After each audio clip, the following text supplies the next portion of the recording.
Good morning guys, kasabong Luzon, Visayas, Mindanao, lalo na sa ating mga followers, sa ating mga viewers, sa ating subscribers dito sa ating channel, YouTube Kalaw Kasabong TV. Sa umaga na ito ngayon, nandito ako sa bahay nag-content.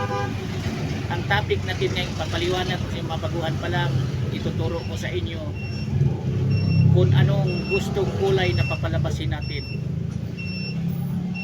Magagawa natin yan kapag mayroon tayo nga materialis nga babae, lalaki.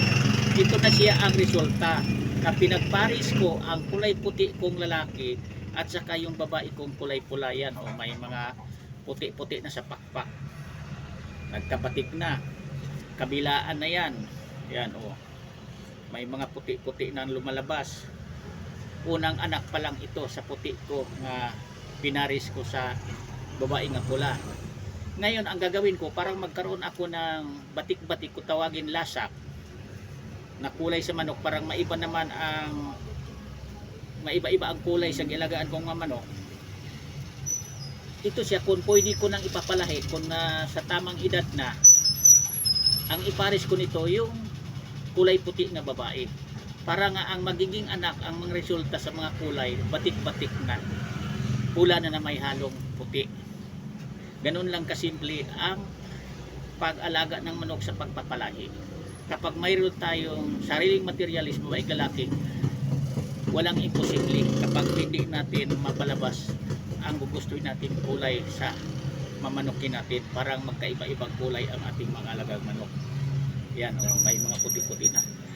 Yan lang, sana mayroon kayong kunting mapulot, matutunang mabaguhan pa lang sa kaalaman ko tungkol sa pagpalabas sa mga kulay sa pagpalahi ng manok.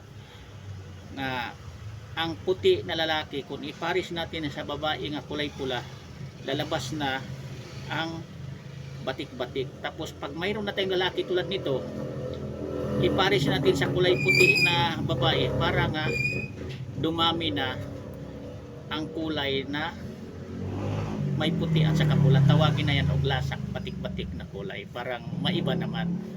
Ganun lang kasimple ang pag crosses, pag-alaga natin sa pagpalahi sa ating mga alagang manok. Kung gustuhin nating maiba-iba ang balahibo, pagparisin lang natin ang kulay puti at saka kulay pula, doon tayo magsimula, magkaroon tayo ng tinawag kong batik-batik lasak na balahibo. Ito rin nagsimula na yung sa akin.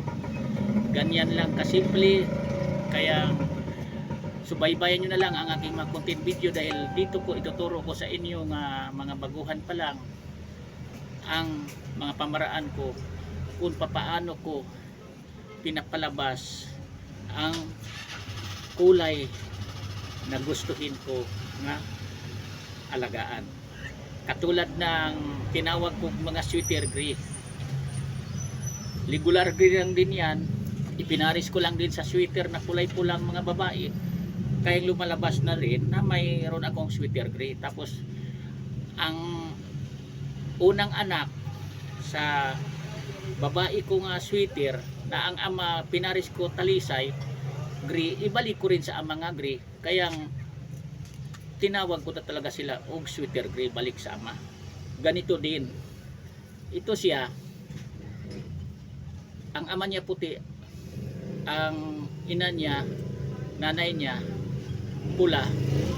Ngayon nagkaroon na ako ng batik-batik, may babae naman ako nga puti, doon ko to iparis din sa kulay puti na babae. Parang lalabas na, dadami na ang bubatik-batik ang kulay, kasi tawag nito lasak. Yan o, di ba? Pula, pero simula pa lang ito. Lalo na kung maibalik ko na ito sa kulay puti, dadami na ang kulay ko nga batik-batik pula nga may puti. Yan tinawag sa iba og lasak, batik-batik na pagkakulay pula. Sandali lang yan na makikita nyo ang mga manok may mga puti-puti dito sa pakpak.